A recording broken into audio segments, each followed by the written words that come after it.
Most people go through life believing that the universe is something distant, something mechanical, a giant machine floating in cold space, handing out accidents and coincidences with no intimacy whatsoever. And so they speak to existence the way one writes letters to a government office. They say, "Please, I need this amount of money. Please give me what I want, and I promise I will change. Please remove my struggle, and then I will be happy." But the strange thing is, the universe was never listening to the words in the first place. It listens to something far more ancient than language. It listens to your state of being. Now that is a very peculiar thing to realize, because language itself is a relatively recent invention. Human beings spoke long after they felt, long after they feared, long after they loved, long after they trembled beneath thunderstorms and stared at the stars in silence. And what this suggests is that consciousness communicates before vocabulary ever appears. A flower does not speak. A mountain does not speak. The ocean has no dictionary. And yet they express themselves perfectly. So when people ask, "How do I speak to the universe?" what they are really asking is, "How do I align my inner state with the reality I wish to experience?" Because whether you realize it or not, you are already speaking to it constantly. Not through sentences, but through attention. Attention is prayer. Attention is energy. Attention is the great invisible currency of existence.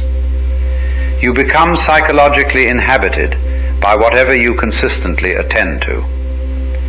And this is why two people can walk through the exact same world and live in completely different realities.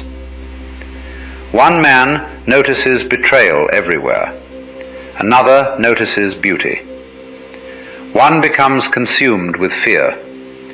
Another becomes enchanted with possibility. Now, the world itself has not changed. What changed was the lens through which consciousness organized experience. You see, reality is not merely what happens to you. Reality is what you notice. And that is an extraordinarily important distinction, because most people imagine they are victims of experience, when in truth, experience is continuously being filtered through the spotlight of awareness.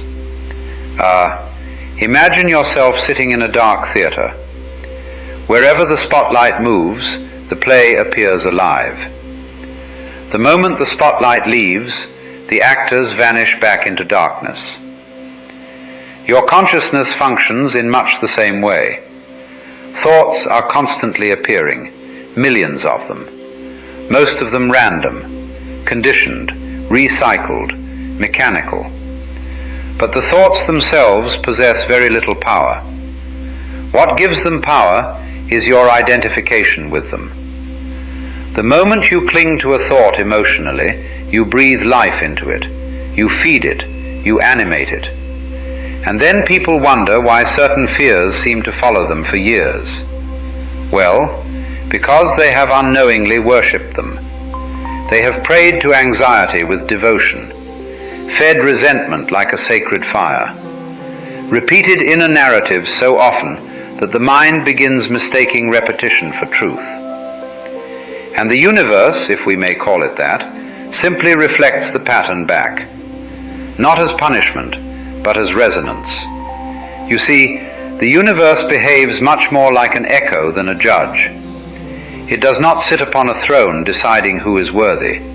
It simply mirrors vibration. And this can be difficult for the ego to accept, because the ego wants reality to be happening to it. But consciousness is participatory.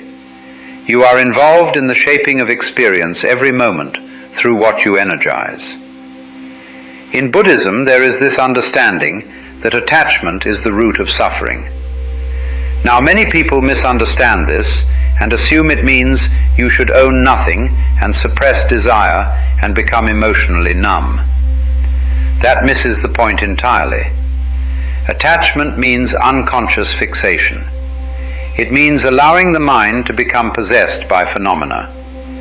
And once possessed, you no longer observe thoughts. You obey them. You become hypnotized by your own attention. And modern society is extraordinarily efficient at hijacking attention. Entire industries compete for it. News channels monetize fear. People become trapped in cycles of comparison, stimulation, anxiety, noise, not realizing that every moment of attention is an energetic agreement.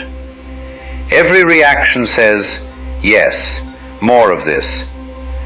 That is why what you repeatedly react to tends to persist psychologically in your reality. Not because the universe is cursing you, but because consciousness magnifies what it continuously rehearses. And once you begin seeing this, once you begin observing your own mind carefully, you discover something rather shocking. You discover that attention itself is creative. Not creative in the childish sense that you can instantly manifest castles and Ferraris from thin air, but creative in the sense that attention shapes perception. Perception shapes emotion. Emotion shapes behavior, and behavior shapes destiny. And so, the universe is listening, constantly.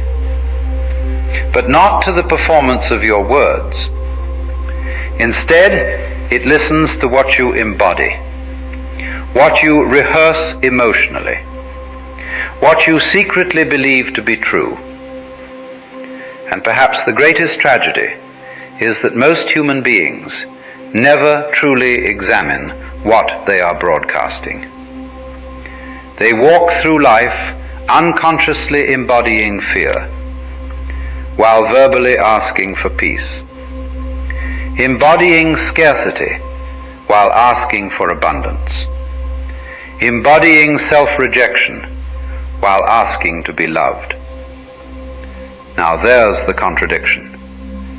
The universe responds not to the mask, but to the underlying music beneath it. And so the real question becomes, if reality mirrors consciousness, then what exactly is your consciousness saying? What exactly is it that directs consciousness? What determines whether your energy flows toward fear or beauty or despair or love? And the answer is astonishingly simple.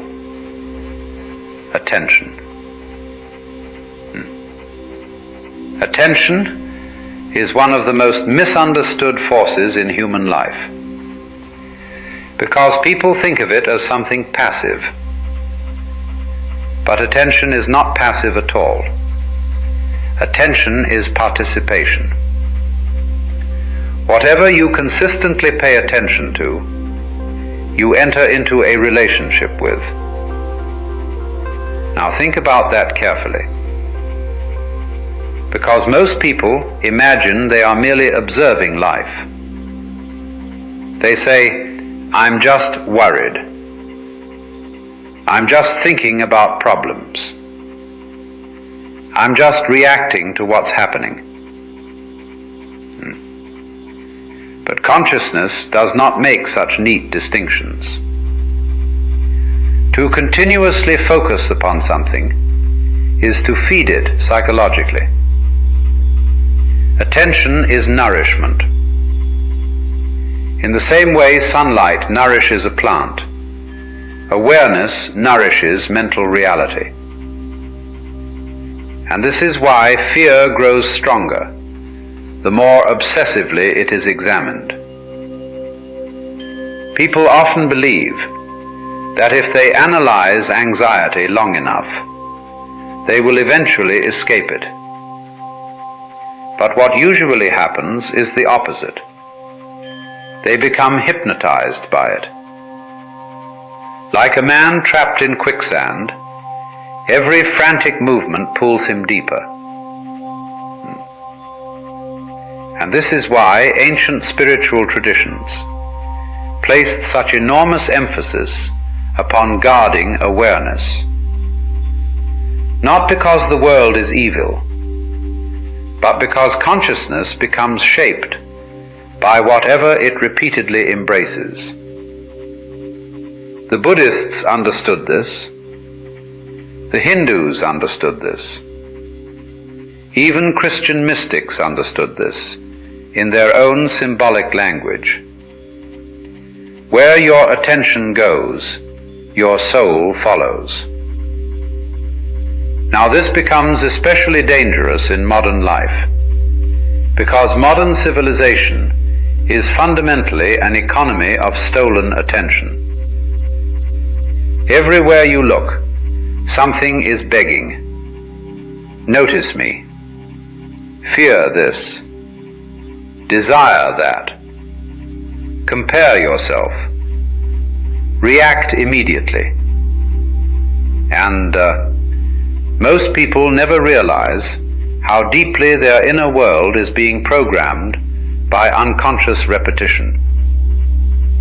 A person wakes up, checks alarming headlines, absorbs outrage, compares their life to strangers, fills the nervous system with noise, and then wonders why peace feels inaccessible. Well, of course it does. Their consciousness has become fragmented into 1,000 competing voices. You see, the mind is absorbent, very absorbent.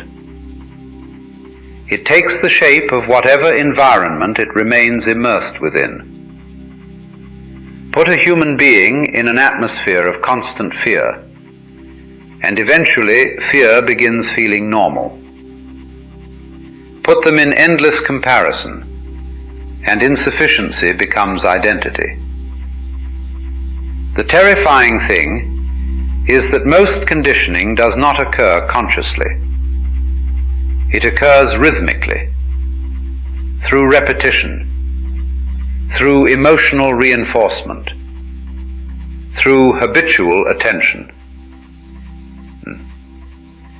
This is why entire lives can become organized around invisible assumptions people never chose deliberately. A person who repeatedly says, "Nobody values me," begins scanning reality for evidence. And because attention is selective, the mind starts filtering experience accordingly. Suddenly, every ignored message feels personal. Every rejection feels cosmic. Every silence becomes proof. Not because reality objectively confirms the belief, but because attention edits experience. You are always seeing through a lens. Always. And the ego desperately wants to believe its lens is reality.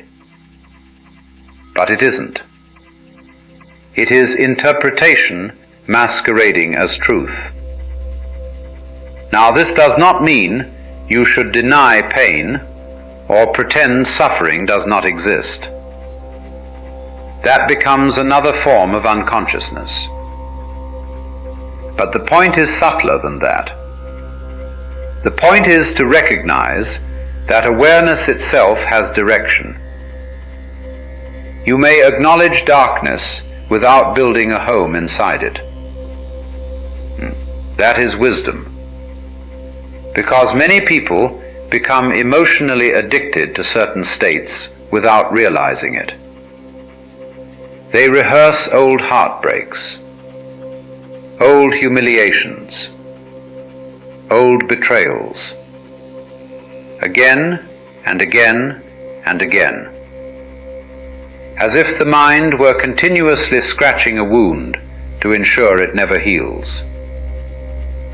And eventually, the personality forms around the injury. I am the abandoned one.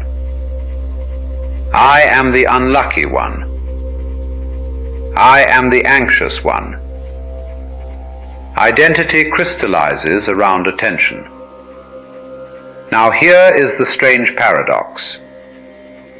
The more attention you give the ego's suffering, the more solid the ego appears. Because the ego itself is largely a process of mental fixation, a repetitive narrative, a looping commentary. And without constant attention, it begins dissolving. This is why silence can feel frightening at first.